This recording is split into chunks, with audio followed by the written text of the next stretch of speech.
नमस्कार बंधू आणि भगिनी आणि मित्रांनो, नुकतेच सर्व वर्तमानपत्रामध्ये महाराष्ट्राचे मुख्यमंत्री माननीय देवेंद्रजी फडणवीस साहेब यांची जाहिरात पहिल्या पानावर सर्वच वर्तमानपत्रामध्ये झळकलेले आहे। छत्रपती शिवाजी महाराज यांचा उंच असणारा पुतळा आणि देवेंद्रजी फडणवीस साहेब हे महाराजांच्या चरणावर गुलाबपुष्प वाहत आहेत आणि त्या पानभर असणाऱ्या जाहिरातीवर फक्त खाली देवा भाऊ असं फक्त लिहिलेलं आहे आणि त्या जाहिरातीच्या खाली प्रकाशक म्हणून कुणाचंही नाव लिहिलं गेलं नाही आणि म्हणून सर्व वर्तमानपत्रामध्ये आलेल्या या जाहिरातीच्या संदर्भामध्ये सर्व विरोधी पक्षाच्या नेत्यांनी आपापल्या प्रतिक्रिया व्यक्त केलेल्या आहेत आणि त्यावर बरीचशी चर्चा महाराष्ट्रभर झालेली आहे।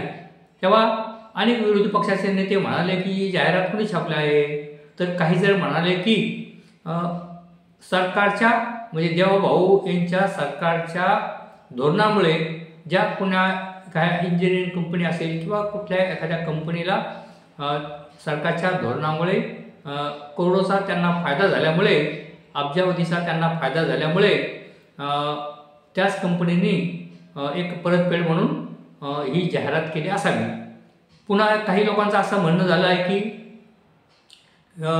पक्षामध्ये असणारे 3 मोठ्या पक्षांचे जे सरकार आहे त्यातील काही सहयोगी सदस्यांनी देवभावांचा हा जाहिरातीचा खर्च केला असावा किंवा काहींचं म्हणणं असेल की भाजपच्या वतीने किंवा कोण्या भाजपमधीलच कोण्या धनदांडग्याने आणि जो मोठा पैशावाला आहे त्यांनी ही जाहिरात केली आहे।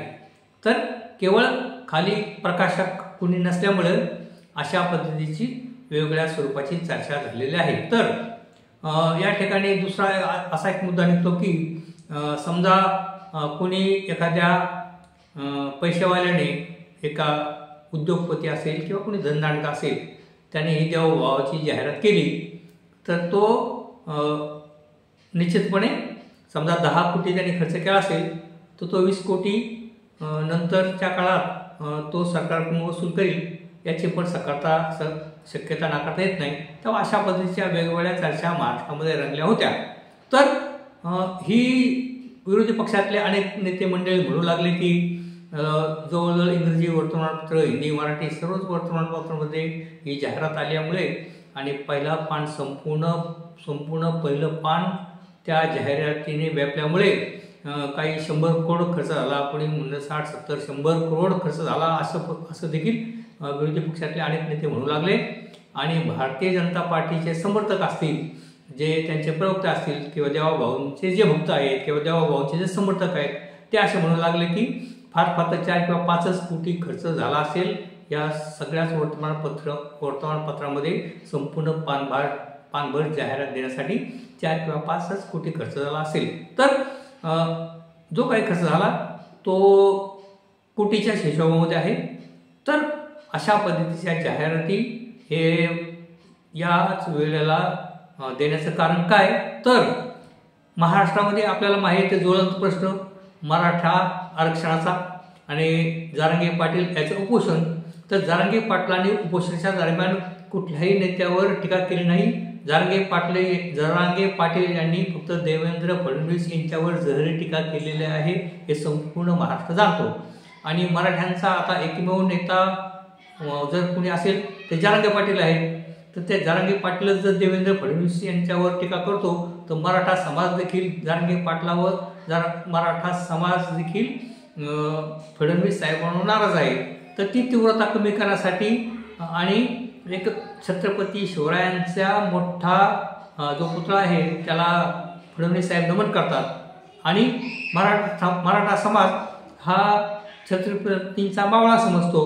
आता छत्रपती शिवरायांना सर्वच मानतात, परंतु मराठा समाज विशेषतः आम्ही छत्रपतींचे मावळे आहोत असं म्हणतो आणि त्याच छत्रपतींना फडणवीस साहेब वंदन करत आहेत आणि म्हणून ती त्या मराठ्यांची दाहकता थोडी कमी होईल, हाही त्याच्या मागचा तो हिशोब असावा असं एक वाटतंय साधारण.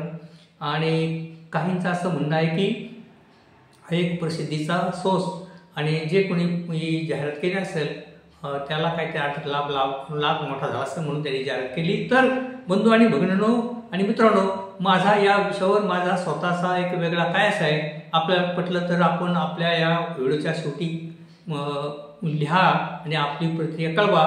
तर माझं असं म्हणणं आहे की योगी आदित्यनाथ उत्तर प्रदेशचे मुख्यमंत्री यांच्या प्रचंड जाहिराती आपल्या महाराष्ट्रातील वर्तमानपत्रात येत असतात. मराठी वर्तमानपत्रांमध्ये उत्तर प्रदेशच्या मुख्यमंत्र्यांच्या जाहिराती पानभर आलेल्या असतात. त्याच्यामध्ये त्या उत्तर प्रदेशचा कसा विकास झालेला आहे, म्हणजे उत्तर प्रदेशने शेतीमध्ये क्रांती केलेली आहे, उत्तर प्रदेशने दळणवळणामध्ये क्रांती केली आहे, उत्तर प्रदेशने पर्यावरण असेल, उत्तर प्रदेशने अगदी वेगवेगळ्या क्षेत्रामध्ये ऊर्जा क्षेत्र असेल आणि पर्यटन क्षेत्र असेल, आमूलाग्र बदल, आमूलाग्र प्रचंड विकास हे नरेंद्र मोदी साहेबांच्या मदतीने आणि कुशल नेतृत्व असणाऱ्या योगी आदित्यनाथ यांच्या नेतृत्वामुळे उत्तर प्रदेशचा प्रचंड विकास झाला आहे. अशा पद्धतीच्या मराठी वर्तमानपत्रामध्ये जाहिराती येतात. मग याचाच अर्थ इथं जर म्हणजे करोडो रुपये या मराठी वर्तमानपत्रावर योगी आदित्यनाथ जर करत असतील, म्हणजे त्यांचं सरकार जर करत असेल, कधी कोणी ते प्रकाशक असतील ते जर करत असतील, तर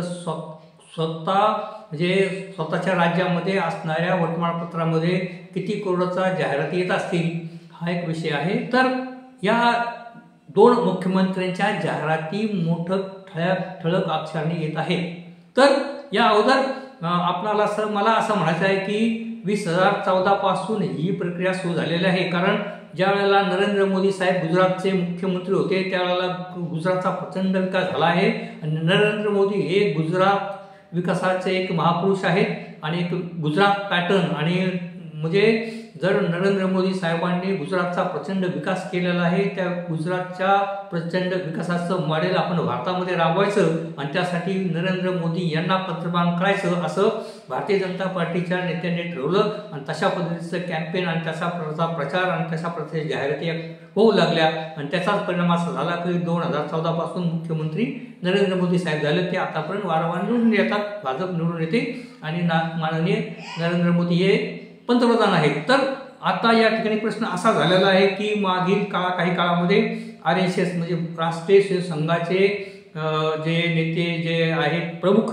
त्यांनी असं म्हटलं होतं की म्हणजे राजकीय नेत्यांनी 75च्या नंतर राजीनामा दिला पाहिजे.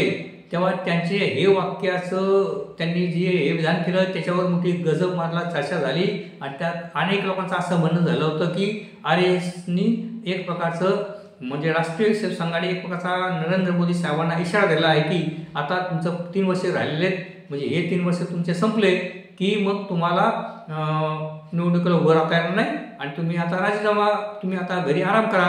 म्हणजे 75च्या नंतर तुम्ही राजीनामा करा. तर पुढील काळामध्ये मग या भारताचा पंतप्रधान कोण, तर भारतीय जनता पार्टीने मग त्या ठिकाणी प्रयत्न चालू केलेले आहेत की या ठेणखरमध्ये नाव घेतलं जात होतं गडकरी साहेबांचं. गडकरी साहेब दळणवळण क्षेत्र, रस्त्यांच्या मध्ये त्यांचं प्रचंड काम आणि त्यांचा कामाचा धडाका पाहून आणि म्हणून एक मध्यंतरीच्या काळामध्ये गडकरी साहेबांचं नाव येत होतं भारताचे पंतप्रधान म्हणून. परंतु आता ते नाव काही कारणामुळे मागे पडले आणि भारताचे भावी पंतप्रधान म्हणून उत्तर प्रदेशचे मुख्यमंत्री की ज्यांनी उत्तर प्रदेशचा प्रचंड विकास केला आहे असे उत्तर प्रदेशचे मुख्यमंत्री योगी आदित्यनाथ यांचं नाव देखील घेतलं जात आहे.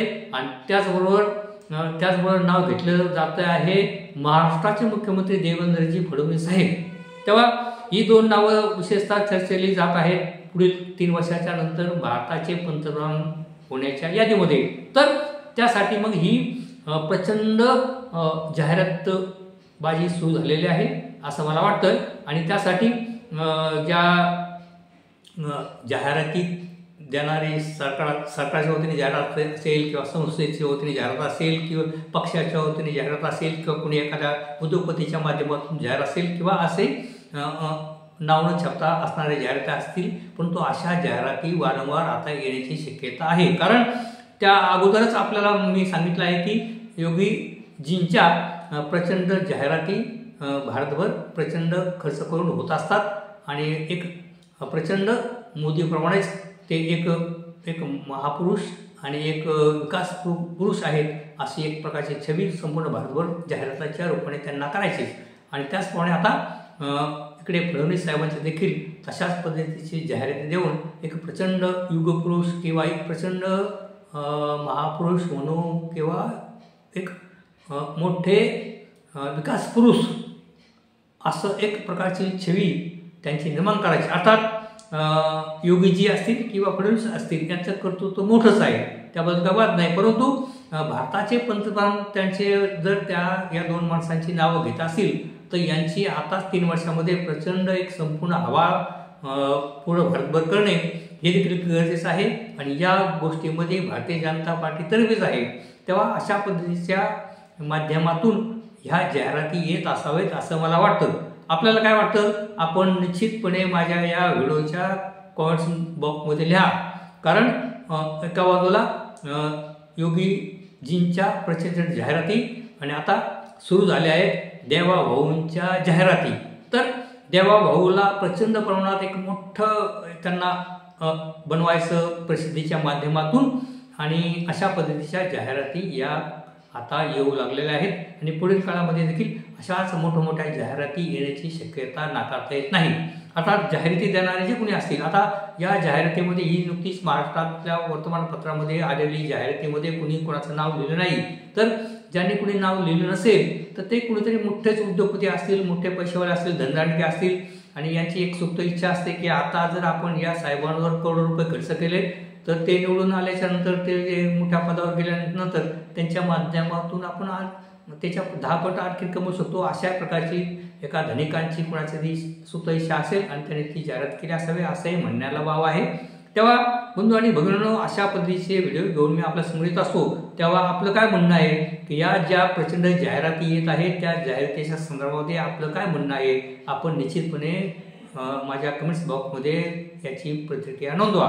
दुसरं महत्त्वाचं की जे योगी आदित्यनाथ यांच्या जाहिराती प्रचंड जाहिराती मराठी वर्तमानपत्रात येतात त्यावेळेला मला बरं वाटतंय, मला आनंद वाटतो. कारण जर उत्तर प्रदेशचा प्रचंड विकास होत असेल तर उत्तर प्रदेश हरित क्षेत्रामध्ये, शेती क्षेत्रामध्ये, पर्यटन क्षेत्रामध्ये, दळणवळणामध्ये, ऊर्जा क्षेत्रामध्ये, अनेक पर्यटन क्षेत्रामध्ये, अनेक क्षेत्रामध्ये जर उत्तर प्रदेशने प्रचंड विकास केला असेल तर उत्तर प्रदेशची माणसं आता मुंबईमध्ये जास्त येणार नाहीत, उत्तर प्रदेशची माणसं आता पुण्यामध्ये जास्त येणार नाहीत आणि मग त्यांचा एक प्रकारचा उत्तर प्रदेशचा आपल्यावर उपकार होतील आणि त्या ठिकाणी मोठ्या प्रमाणात रोजगार निर्माण झाल्यामुळे तिथली माणसं तिथेच काम करतील व इतर शहरामध्ये जाणार नाहीत आणि इतर शहरांचा ताप कमी होईल. तर मला असं वाटतं की अधिकाधिक जाहिराती आल्या पाहिजेत योगीजींच्या आणि त्या योगाने प्रचंड उत्तर प्रदेशचा विकास झाला पाहिजे की जेणेकरून उत्तर प्रदेशची माणसं मुंबई शहरामध्ये येणार नाहीत आणि महाराष्ट्रावर त्यांचा उपकार होतील.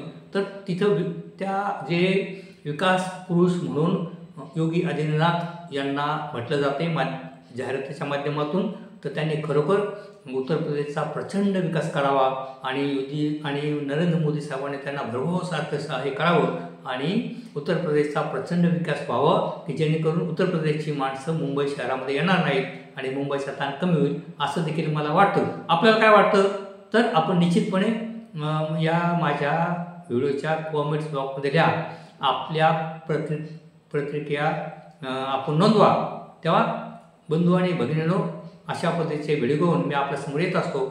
तरी या व्हिडिओला आपण लाईक करा आणि आपण जर पहिल्यांदाच हा माझा व्हिडिओ पाहत असाल तर माझ्या चॅनलला आपण सबस्क्राईब करा अशा पद्धतीची विनंती करतो. धन्यवाद.